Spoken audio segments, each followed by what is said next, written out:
नमस्कार दोस्तों। हर घर पाठशाला में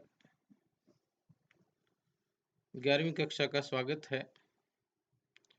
भूगोल की इस कक्षा में आज मैं ऋषिपाल शर्मा आपके साथ हूँ। हम पढ़ रहे हैं चैप्टर 16 बायोडाइवर्सिटी एंड कंजर्वेशन। मेरे साथियों ने इसके कुछ टॉपिक्स डिस्कस किए हैं। आज इसके जो सब टॉपिक हम डिस्कस करेंगे वो हैं loss of biodiversity, endangered, vulnerable and rare species और कंजर्वेशन ऑफ बायोडाइवर्सिटी। इससे पहले जो हम पढ़ चुके हैं कि जैव विविधता की वैज्ञानिक भूमिका, उसके बारे में थोड़ी सी चर्चा करेंगे। दोस्तों, आप सभी जानते हैं कि जैव विविधता हमारे लिए क्यों महत्वपूर्ण है, क्योंकि प्रत्येक प्रजाति हमें यह संकेत दे सकती है कि जीवन का आरंभ कैसे हुआ और यह भविष्य में कैसे विकसित होगा। जीवन कैसे चलता है और पारितंत्र जिसमें हम सभी मनुष्य भी एक प्रजाति है, उसे बनाए रखने में प्रत्येक प्रजाति की क्या भूमिका है, हमें इन जैव विविधता से ही समझ सकते हैं।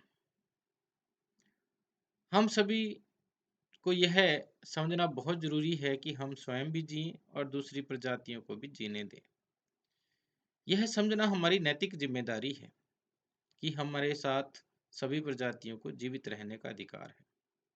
अतः कई प्रजातियों को स्वेच्छा से विलुप्त करना नैतिक रूप से गलत है। जैव विविधता का स्तर अन्य जीवित प्रजातियों के साथ हमारे संबंध का एक अच्छा पैमाना है। वास्तव में जैव विविधता की अवधारणा कई मानव संस्कृतियों का अभिन्न अंग है। जैसे हम भारतीय कुछ ग्रंथों में, कुछ आस्थाओं में पाते हैं कि जो प्राकृतिक संपदा है और प्राकृतिक जीव जंतु हैं, उनको कैसे देवी देवताओं के साथ जोड़ा गया है। सिंह माँ शक्ति का वाहन बताया गया है।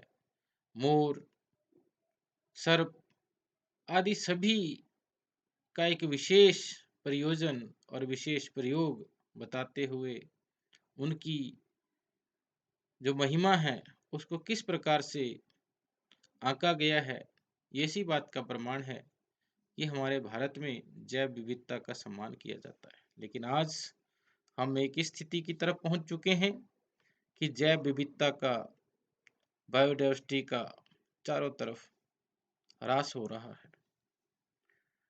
पिछले कुछ दशकों से जनसंख्या वृद्धि के कारण प्राकृतिक संसाधनों का उपभोग अत्यधिक होने लगा है और इससे संसार के विभिन्न भागों में प्रजातियों और उनके आवास स्थानों में तेजी से कमी हुई है।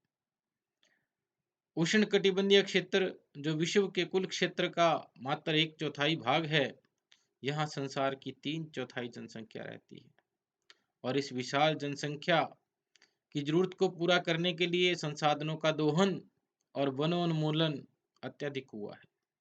उष्णकटिबंधीय वर्षा वाले वनों में पृथ्वी की लगभग 50% प्रजातियां पाई जाती हैं और प्राकृतिक आवासों का विनाश पूरे जैव मंडल के लिए बहुत बड़ी क्षति बनकर सिद्ध हुआ है।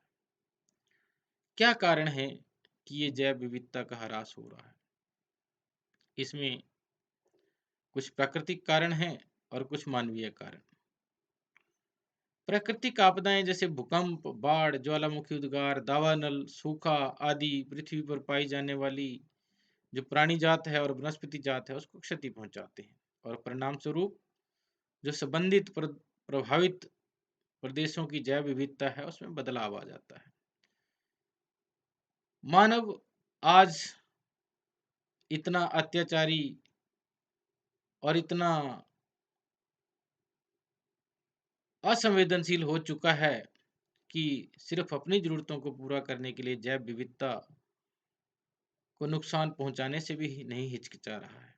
कीटनाशकों का, अन्य प्रदूषकों का उपयोग जैसे हाइड्रोकार्बन और विषैली भारी धातुएं संवेदनशील और कमजोर प्रजातियों को नष्ट कर देती हैं। वे प्रजातियां जो स्थानीय आवास की मूल जैव प्रजाति नहीं हैं, लेकिन उस तंत्र में स्थापित की गई हैं, उन्हें विदेशिज प्रजातियां कहते हैं। ऐसे कई उदाहरण हैं। जैसे भारत में जो एक पौधा है यूकालिप्टस, वो भारत का नहीं है, सफेदा जिसको कहते हैं, लेकिन उसने भारत की अन्य प्रजातियों को नष्ट किया है। ऐसे ही कई उदाहरण हैं जब विदेशज प्रजातियों के आगमन से पारितंत्र में प्राकृतिक या मूल जैव समुदाय को व्यापक नुकसान हुआ है। और पिछले कुछ दशकों के दौरान कुछ जंतुओं जैसे बाघ, चीता, हाथी, गैंडा, मगरमच्छ, मिंक और पक्षियों का उनके सींग, सूंड, खालों आदि का निर्दयतापूर्वक अवैध शिकार किया जाता है, और इसके फलस्वरूप कुछ प्रजातियां लुप्त होने के कगार पर आ गई। दोस्तों, एक अंतर्राष्ट्रीय संस्था है IUCN, प्राकृतिक संसाधनों और पर्यावरण संरक्षण के क्षेत्र में ये संकटापन्न पौधों और उन जीवों की प्रजातियों को उनके संरक्षण के उद्देश्य से 3 भागों में बांटती हैं, 3 वर्गों में बांटती हैं, जिनमें पहली हैं सुभेद्य प्रजातियां, वल्नरेबल स्पीसीज। जैसा कि आप इस चित्र में देख भी रहे हैं कि इनमें वे प्रजातियां सम्मिलित हैं जिन्हें यदि संरक्षित नहीं किया गया या उनके विलुप्त होने में सहयोगी कारक यदि जारी रहे तो निकट भविष्य में उनके विलुप्त होने का खतरा है, और इनकी संख्या अत्यधिक कम होने के कारण इनका जीवित रहना निश्चित नहीं है। दूसरी प्रकार की प्रजातियां हैं रेयर स्पीसीज, दुर्लभ प्रजातियां।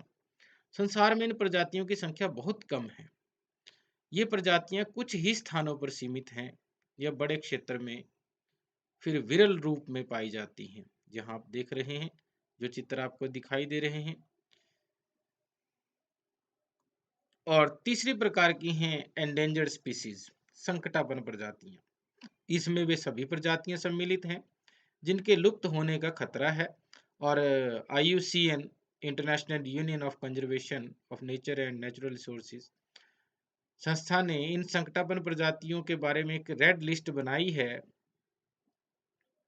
उसकी सूची इन्होंने प्रकाशित की है, तो उसमें इन सभी का नाम है। आप इस सूची को ध्यान से देख सकते हैं, पढ़ सकते हैं वेबसाइट से, और फिर उसको अपनी नोटबुक में भी लिख सकते हैं कि इसमें कौन कौन से कुछ जीवों की सूची बनाई गई है। और इसमें पौधे भी हैं और इसमें प्राणी जगत भी है। यहाँ कुछ चित्र आपको दिखाए गए हैं, इस प्रकार के कुछ जीव जो है इसमें सम्मिलित हैं। और अब बात करते हैं कि जैव विविधता का संरक्षण क्यों आवश्यक है और कैसे किया जाए। मानव के अस्तित्व के लिए जैव विविधता अति आवश्यक है, ये तो हम सभी जानते हैं।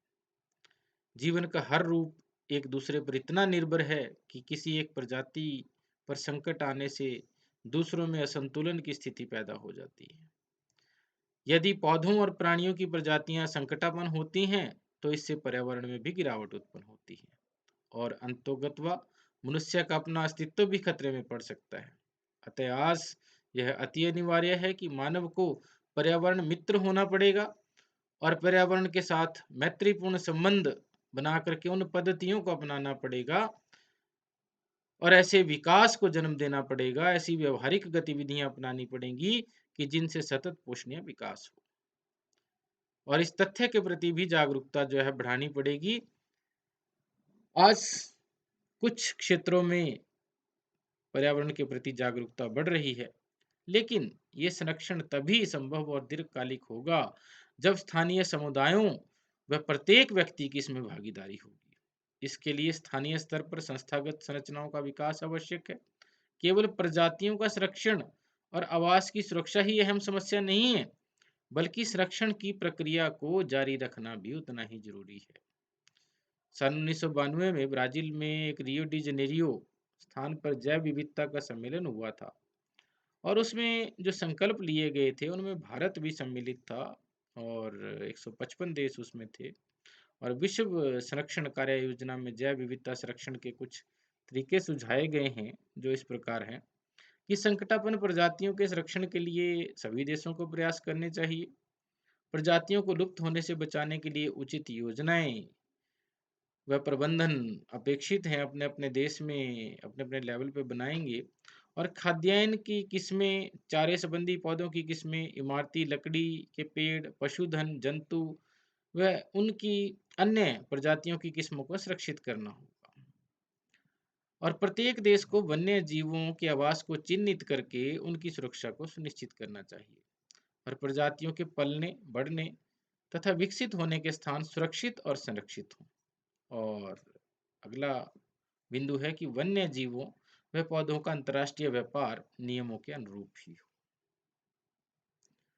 भारत ने भी इस संबंध में कुछ प्रयास किए हैं। भारत सरकार ने प्राकृतिक सीमाओं के भीतर विभिन्न प्रकार की प्रजातियों को बचाने के लिए, सुरक्षित करने के लिए और उनका विस्तार करने के लिए वन्य जीव सुरक्षा अधिनियम 1972 में ही लागू कर दिया था, जिसके अंतर्गत नेशनल पार्क बनाए गए हैं, जिनकी बारे में आपने 8वीं कक्षा में भी पढ़ा है, 10वीं कक्षा में भी पढ़ा है। पशु विहार बनाए गए हैं, सेंचुरी स्थापित की गई हैं और कुछ जीव मंडल आरक्षित क्षेत्र भी घोषित किए गए हैं।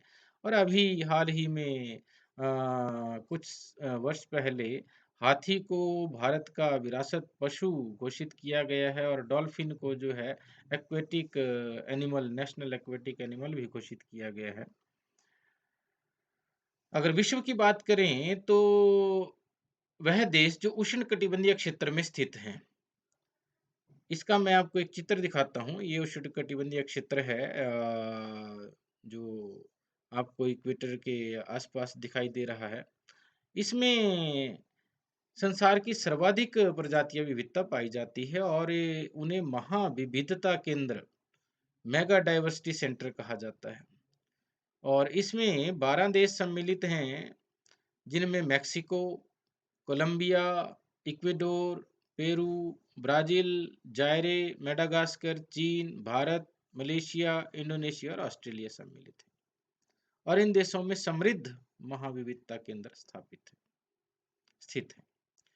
और ऐसे क्षेत्र जो अधिक संकट में हैं, उनमें संसाधनों को उपलब्ध कराने के लिए अंतर्राष्ट्रीय संरक्षण संघ जो IUCN है, उसने जैव विविधता हॉटस्पॉट क्षेत्र के रूप में निर्धारित किए हैं। हॉटस्पॉट उनकी वनस्पति के आधार पर परिभाषित किए गए हैं, क्योंकि एनिमल किंगडम से पहले जो प्लांट किंगडम है वो ज़्यादा महत्वपूर्ण है, पादप महत्वपूर्ण है, क्योंकि ये ही किसी पारितंत्र की प्राथमिक उत्पादकता को निर्धारित करते हैं। यह भी देखा गया है कि ज़्यादातर हॉटस्पॉट में रहने वाले प्रजाति जो हैं वो भोजन, जलाने के लिए लकड़ी, कृषि भूमि और इमारती लकड़ी आदि के लिए वहाँ पर पाई जाने वाली जो समृद्ध पारितंत्र है उसका उपयोग करते हैं। उदाहरण के लिए यदि हम मेडागास्कर की बात करें तो वहाँ पाए जाने वाले कुल पौधों व जीवों में से 85% पौधे व जीव संसार में अन्यत्र कहीं भी नहीं पाए जाते, परंतु उस देश के लोग संसार के सर्वाधिक गरीबों में से एक हैं और वे जीविकोपार्जन के लिए, खेती के लिए जंगलों को काटकर और जलाकर जो है अपना गुजारा करते हैं, जिसको हम स्लैश एंड बर्न एग्रीकल्चर के नाम से भी जानते हैं। इस प्रकार की खेती वो वहाँ करते हैं।